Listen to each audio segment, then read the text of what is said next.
บายดีเนาะมื้อนี้มาพบกับครัวกันต่อคือเก่าเนาะมื้อนี้เฮาสิพามาเลาะเบิ่งงานลาวเทศกาลอาหารลาวเนาะหรือว่าลาวฟู้ดเฟสติวัล2020อยู่สวนเจ้าอนุวงศ์สิเป็นจังไดนั้นเฮาไปเบิ่งนำกันเลยปีนี้มาในธีมของแบบลาวๆเลย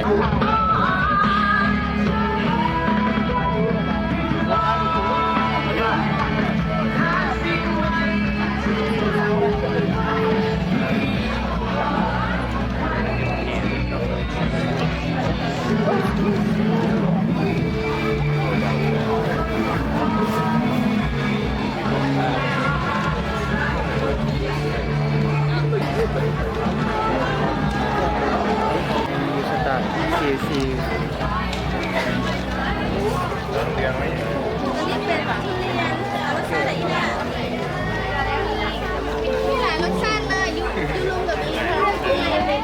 สามารถจ่ายวันเพย์ได้มีครับปีช็อกโกแลตยังใครเอายังเน็ตเหลือเดี๋ยวได้เอามือออกกันเอามือออกกัน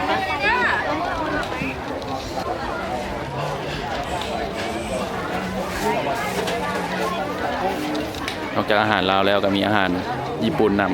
ำก็มีซูชิ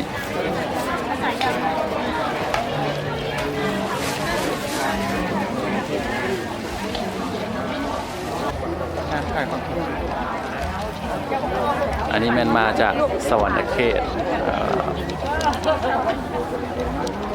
อันนี้อัตตปือตะโนดเคยกินหมดตะโนดอันนี้แมนมาจากแข่งสารวันนะมีปิ้งไก่นะปงกับแจวเหนียวไก่นะปกมีช่องโตนี้นะคะเย็บสิบพันไก่แบบนี้ไก่ลาดหรอแก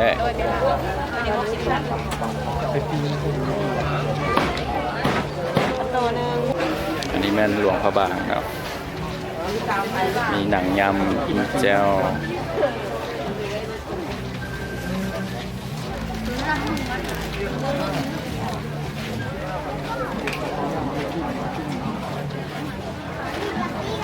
อันนี้แม่นอุดมไซเนาะ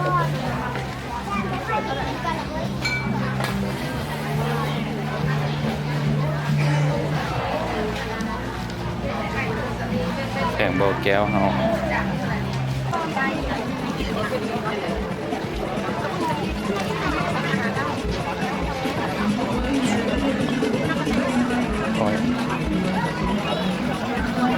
มาไม่กับมีมาอยู่ซี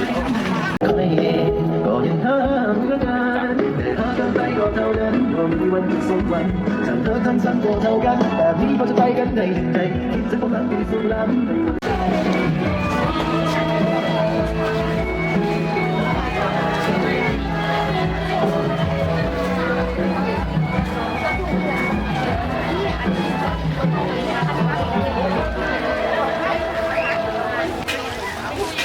ขอบคุณครบเลยเอาอะไรมาเนาะซันเดอร์